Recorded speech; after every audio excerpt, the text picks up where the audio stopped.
CURES is sponsored by Wheeler Health's Better Choice program. More at wheelerhealth.org. Helping you lead a healthier life. This is CURES. Hi, everyone. Welcome to the CURES Show, where we explore cutting-edge wellness from credible sources. I'm Kara Sundlin, and today I'm excited to talk about something we all deal with, which is gravity. But for the first time, I'm learning, and I think you might be learning, that how we manage gravity can really impact our health. There's a new book. It's called Pull. It explores how this invisible force influences everything from your digestion to even depression. And author Dr. Brennan Spiegel, who is also the director of health services and research at Cedars-Sinai and a UCLA professor, is the author. And I'm happy to have you on CURES to talk more about this. Thank you for coming to us from LA. Thanks for having me. Good to be here. Yeah, gravity is something we learn about in high school science class. But why did you decide to study this as how it might impact our health? And boy, did you learn a lot. Yeah. So gravity is not something we think a lot about, right? It's there when we're born and it's there all the way through to the end. It's kind of like a fish in water. A fish is designed to survive and thrive through water, but I don't think the fish really knows that. We're the same way. We're actually designed to survive and thrive through this force of gravity. And it came first and our biology came second. So everything about our body is designed to stand up to gravity and to stay up as long as we can and as well as we can until eventually, gravity can kind of pull us back down again. Yeah, so the way that we all encounter or process, I'm not even sure what the right word is, but the way that we handle gravity is different for all of us, and that can affect our health. Yeah, that's right. Some people are better at handling this force of gravity than others are. And, gravity doesn't change. It's the same. We're on this planet, but our relationship to gravity can change. And as we get older, if we, let's say, get weaker, or if we gain too much weight on our body, or if our nervous system starts to misinterpret the force of gravity itself. Think about your inner ear, for example, that keeps you balanced. All of these things can start to throw us off. And just think about low back pain. That's gravity intolerance. Or swelling in the ankles. That's a form of gravity intolerance. Dizziness, vertigo, even anxiety and depression, I argue in the book, are forms of gravity intolerance. Yeah, and you're not saying it's the only thing, and obviously it's not something we can do anything about. We all have gravity. But what you found is we can mitigate some of this. And before we talk about some of the steps that you've seen with your scientific research that really can make a difference for all of us, why did you decide to start studying gravity? Yeah, it all started a couple years ago when my mother-in-law had developed some cognitive decline, unfortunately, and she was in an assisted living facility. And she started spending a lot of time lying down flat in bed, which happens with a lot of people in nursing homes or in the hospital. And right about that time, she started developing stomach issues, slow digestion, mood changes. And I happen to be a gastroenterologist. Okay. So my family asked me what's going on with her belly. And I thought, I'm not sure because her meds did not change, her diet didn't change. But we're not designed to lie flat all day. We're designed to stand up and manage this force of gravity. And I realized that she was giving in to gravity, and so was her GI system. And I ended up writing a paper about that called Gravity and the Gut. And it kind of went viral, and that led to this book, which is all about the entire body, not just the gut, and how we manage this force of gravity. It's so interesting because my mother also struggles with her gut health. And when she had an instance where she was hospitalized for a few weeks, as they were trying to figure out what was wrong, she just kept worsening. And I thought in my head, doesn't she have to get up and move? They didn't want her moving because I thought she might fall. And then she was on a walker, and then she needed physical therapy. And it took her months to get back. So the idea that we study gravity and how this affects our health could have wide-ranging implications. Are you using this in the real world at Cedars-Sinai? It seems to me like people should be told they can't just lay down too much. Absolutely. So we call this biogravitational medicine, or BGM. And the idea is just to think more broadly about your relationship to gravity. And this example of lying down in bed is a good one because we take people who are sick and suffering and vulnerable in the hospital, and then we lie them down for days or even weeks, that's about the worst thing that we can do. We need people to be standing up and engaging with the force of gravity, because if you lie down too long, not only do you become weak in terms of your muscles, but the bones start to become weak. The cardiovascular system, which is the pumps and tubes inside of your body that you use to fight gravity, becomes weak too. And then we are perplexed as doctors when our patients get blood clots. That's a form of gravity intolerance, or back pain, or they get bed sores. So we're not designed to lie flat all day. We're designed to get up and move as well and as strong as we can. Okay, so let's talk about some of the things that we could do every day. One, you talk about our hydraulic force, like drinking water. We all know we should drink more water, but why is it so important, as you've revealed in your studies, with gravity? Yeah, that's right. So, we talk about you need to stay well hydrated, but why do you need to stay well hydrated? Well, it's kind of obvious. We have these hydraulic systems in our body that emerged from evolution to keep your brain oxygenated, because that's the farthest part from the ground. Like you and I are talking right now, not passing out, in a flaccid sack on the ground, because our pumps and tubes are working. In order for that to work, not just the blood pressure, but the lymphatic drainage, the gut, you need to have a lot of fluid, between 10 and 13 cups of water per day.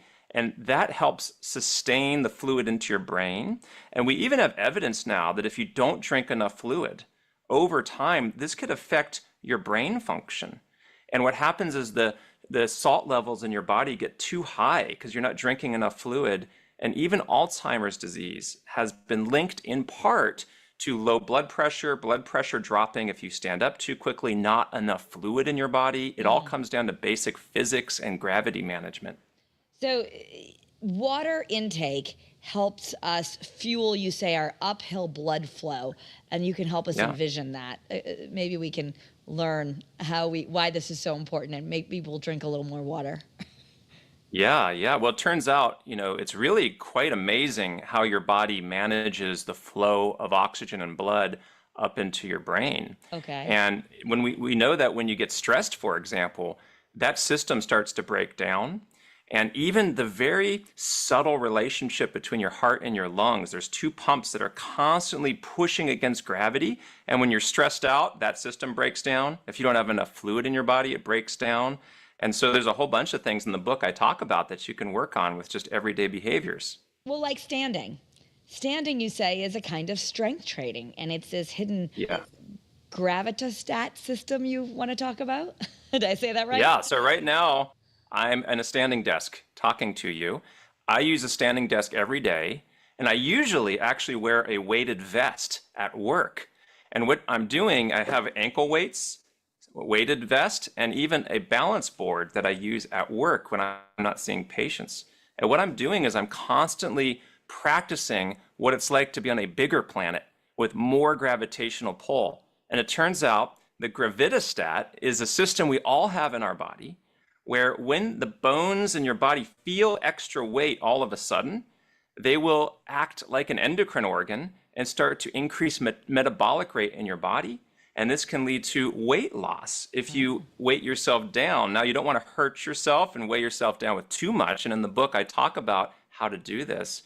But it's a way to kind of hack your body so that you can subtly lose weight and get stronger just by everyday activities, doing chores around the house, for example, and just having a little extra weight on your body to push yourself against gravity. Okay, so the weighted vest trend, it's not just a trend. There's research. I asked for one for the holidays, and there's different research on it. So from your perspective, wearing that weighted vest that so many people are doing when they're walking is a big improvement. Absolutely. Like I said, you just have to be careful not to overdo it. So I have a vest that has little pockets in it where you can add more and more weight so that you feel comfortable doing it, but you want to have a little strain on your body without hurting your back or your muscles and tendons and all that. But yeah, this is called rucking is the term. It comes originally from military, where soldiers would wear weighted backpacks to really pull themselves down and get stronger. So I'm not saying you need to do all that, but bit by bit, you can get stronger by giving a little extra weight on your body. So sleep is also important. We know this, but specifically you found because of its relationship to gravity? Yeah. So think about when you sleep at night, you're putting your head down on the pillow, and we get ourselves horizontal. And, I said earlier, we're not designed to lie flat all day. That's true, but we are designed to lie flat for part of the day because what's happening in part is the blood is getting back up into your brain and perfusing and oxygenating your brain.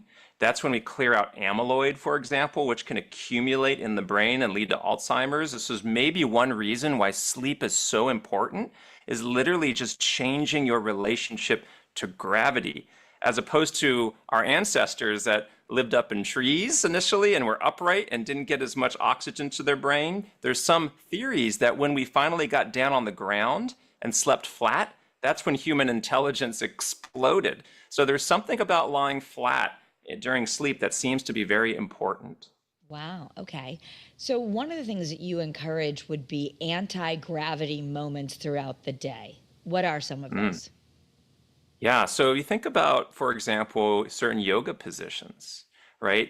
Inverted yoga, getting your head down below your heart and perfusing your brain with that oxygenated blood, giving yourself kind of like a reboot, a reset. So whether it's child's pose, which a lot of people really like, where you lean down and put your head on the ground in front of your body, or other types of inverted positions, that's often very helpful to reboot the mind and body. In addition, there's something called flotation therapy, and you might find a local flotation tank facility where you actually get in a beautiful, like, dark room and with neon glowing lights, and you float in salt water. And there's evidence that can really help the body, and even with depression and anxiety have been treated with that. And we also use virtual reality in our patients in the hospital, where we'll put them into the clouds, they'll float around, and that helps reduce the stress hormone levels in their body just from this sense of literally floating against gravity. Yes, we do have places, one thinking one of West Hartford called Float. And I know Tom Brady has the float tanks in his house, which may be one reason why he was able to be such a good football player well into his late 40s. So it's defying gravity, just like the song that we hear in Wicked, is actually an anti-aging technique. Yeah, yeah. So, you think about for a second, Tom Brady, you just mentioned him. What he did a lot of was resistance band training. And what that does is not just make you stronger, it enhances how you're zipped up from the inside out, the seams of the body. So to bend without breaking, to be able to give in to the force of gravity without breaking yourself. Gronkowski was the biggest guy and was always kind of getting injured, whereas Brady wasn't necessarily the biggest, but he had the strongest connection points in the body. And that's part of becoming resistant and resilient to gravity, is having those seams of the body strengthened so that you have that incredible ability to bend without breaking. And so, yeah, that's tied to longevity too. The stronger you are, the better your balance, the longer you're going to live on this planet in general. That's right.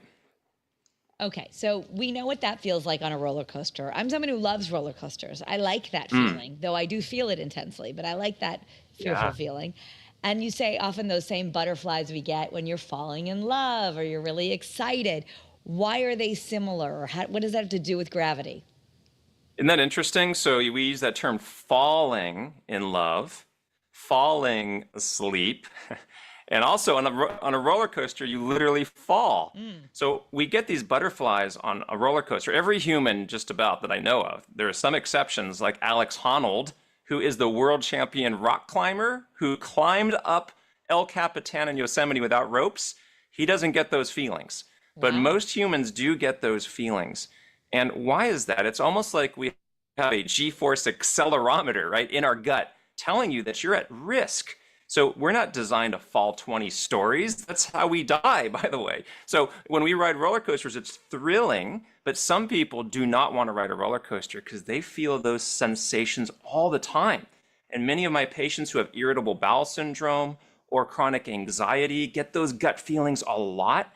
And it may be in part because it's an evolutionary sign that they feel like they're metaphorically falling in life.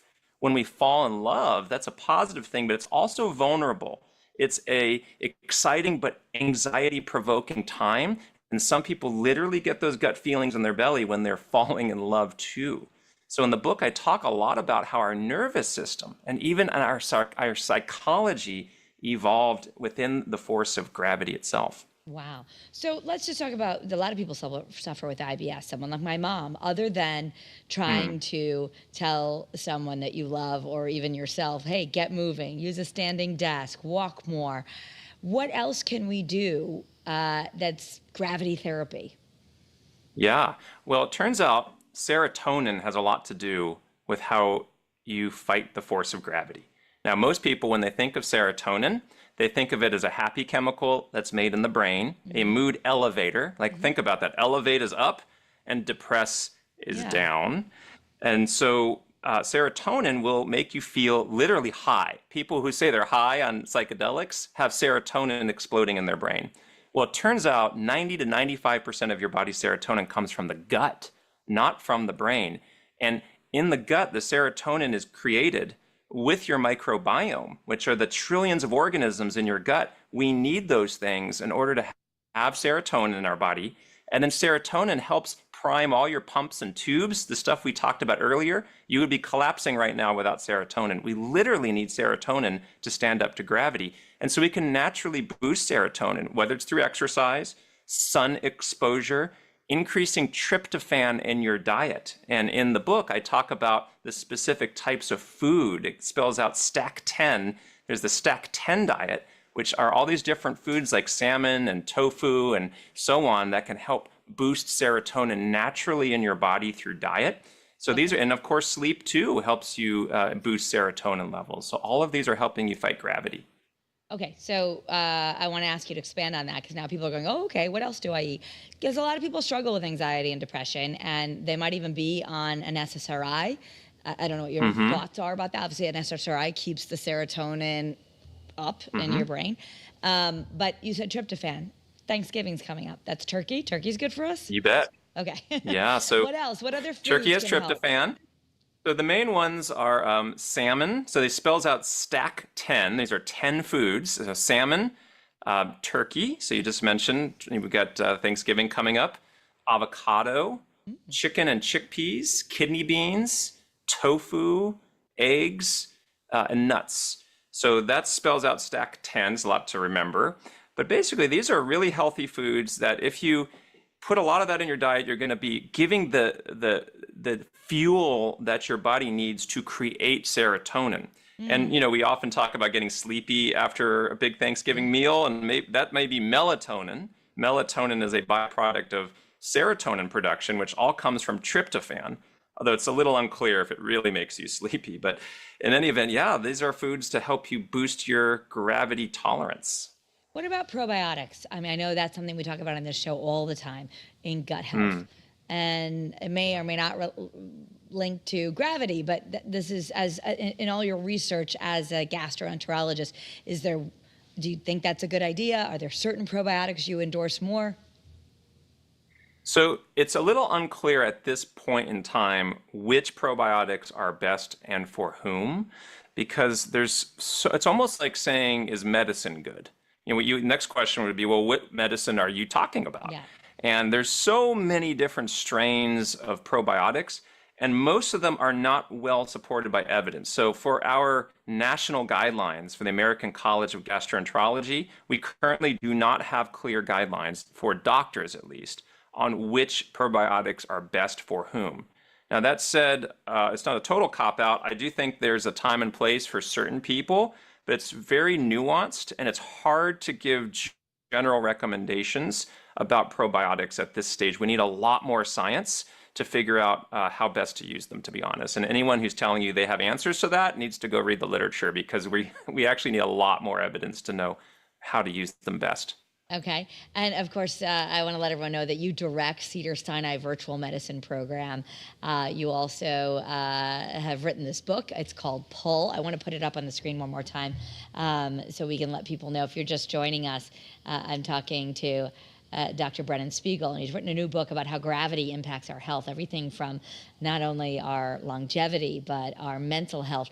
Doctor, just pause for a moment. We're going to hear from one of our sponsors and come back and talk more about some of the practical things we can do to improve our relationship with gravity. And I'll share my result on your quiz.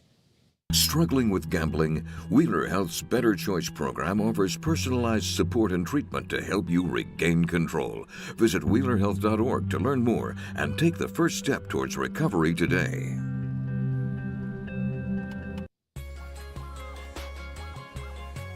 All right, I'm back with Dr. Brennan Spiegel, who is conducting groundbreaking research at Cedars-Sinai. He's a professor of medicine and public health at UCLA. And you decided to start, I love that you decided because of a family member to start determining how does gravity affect our health? Much more than intuitively, we can't bed rot all day long, which is becoming a trend on social media. So don't bed rot. We know that. Talk about this quiz you developed, because I took it, and it tells us our gravitype. And so we're not all the same when it comes to gravity and our ability to stay healthy. Yeah, that's right. So in the book, I talk about this idea of the gravitype. And there are 8 different gravitypes. And then I created this quiz that you took to help people figure out where they are and get some specific feedback and recommendations. Now, it's not a substitute for seeing a doctor or for medical advice, but these are general health and wellness principles. And the way it works is there are 16 questions, and they ask you things like, how long can you stand on one leg without falling over? Do you get lightheaded really easily if you stand up too quickly? What's your body mass index? How much weight do you carry around? Do you get those butterfly feelings really easily on a roller coaster or in an elevator or an airplane? These kinds of questions. And depending upon the answers, you're going to get put into one of those 8 different gravitypes. And I happen to be, I think it sounds like similar to you, the alert stabilizer. So the best would be the gravity master, and the other one would be the overwhelmed defender. And then there's a whole bunch of in between. So it sounds like you took the quiz too. I did take the quiz, and just to give people an idea, it shows that, my gravity fortitude, that I've got some good muscle tone, circulation, stamina, mental gravity. I guess I generally tend to try to focus on the someone who's very sensitive to environment, medicine, cold. I'm resilient in some areas, but not when it comes to, I feel everything. Yeah. So the nervous system is part of our gravity management. And so, for example, for me, when I was younger, I got hit in the head pretty hard, got kind of knocked out. And it turned out it knocked loose some small, tiny crystals in my inner ear. Oh. And as a result, I get kind of dizzy sometimes. I literally get vertigo or spinning. And I had an ear, nose, and throat doctor actually diagnose this with me. That's a form of gravity intolerance. Your inner ear is part of the nervous system, sensing your relationship to gravity every single minute so that you don't fall down. And if it's off a little bit, some people don't even realize that they may feel anxious. Some people get panic attacks. And in some cases, it's because the relationship to gravity has been thrown off. And so for me, I was able to figure that out. And there are rehabilitation therapies that one could do for the inner ear, for example. So a lot of this is about trying to figure out where things may not be working the way they should. Yeah, which I know we've talked about this in other realms. It's just the first time I've heard of relation to gravity. Let me ask you this. I tend to be better now, but as a kid, always car sick. I have one kid who's always car sick. So if we tend to be those car sick people, motion sick people, is that gravity? Yes, it comes back to that inner ear. So some people have a very sensitive inner ear. And you know this if you, let's say, use virtual reality and you get nauseous really easily. If you've ever played a VR game, some people do really well with that. Other people get sick. And the car sick people are the people who have very, very sensitive vestibular systems, which are right in the inner ear. And that's the part that's keeping track of up, down, left, right, and all that.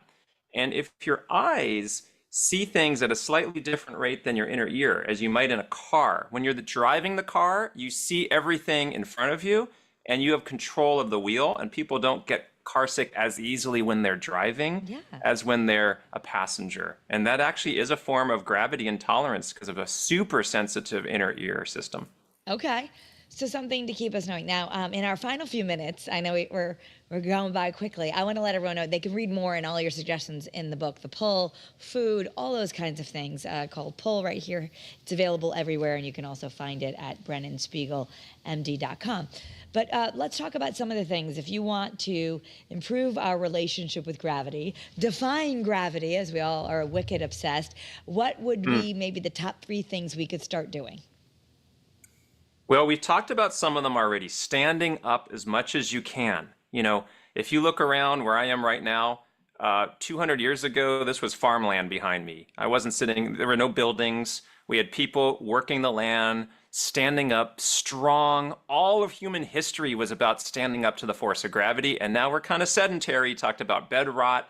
We are not designed to be like this. So stand up, think about a weighted vest. Also, there's something called dead hangs, where you can hang from a pull-up bar and just see how long you can hang from it. In the book, I give some guidance for that. Every day, try to hang on longer. It's literally defying gravity. It helps strengthen your back, your spine straightens out, and your shoulders. Those are a couple things to think about, in addition to even something called vagus nerve stimulation. It's a whole other discussion, where you can actually activate the vagus nerve in your neck and release serotonin in your body. That's a gravity management procedure too. So I talk about that in the book, along with about 50 other things you can think about. Interesting. Yeah, the vagus nerve, I know we talk a lot about that online. It's a big thing right now. People are showing how to do it. I guess when we do yoga, maybe that's why we feel so good after. So we have a nerve where we can kind of hack gravity, so to speak. That's right. That's exactly right. Yeah. That's awesome. We only have 90 seconds left right now, so I don't want to get too in-depth and then have to cut you off, but the book is available, and you encourage people to take the quiz. Or any final words of wisdom that you want folks to know? Yeah, I mean, I would just end by saying that all the stuff in this book is already well known. It's not like brand new woo science or weird stuff. It's about taking all the stuff we already know that works and rethinking our health through the force of gravity. That was here long before we were, and it'll be here long after we're gone. So it stands to reason that we need to be in harmony with it. And that's what this book's all about. All right. Dr. Spiegel, thank you so much.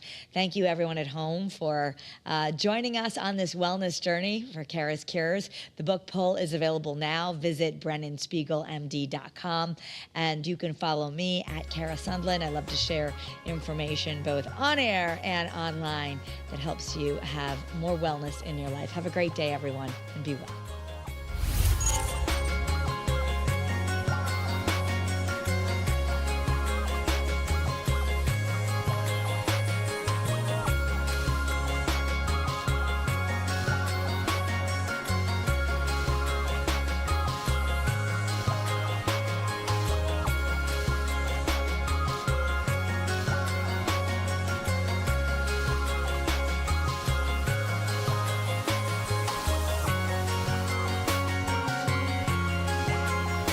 CURES is sponsored by Wheeler Health's Better Choice program. More at WheelerHealth.org.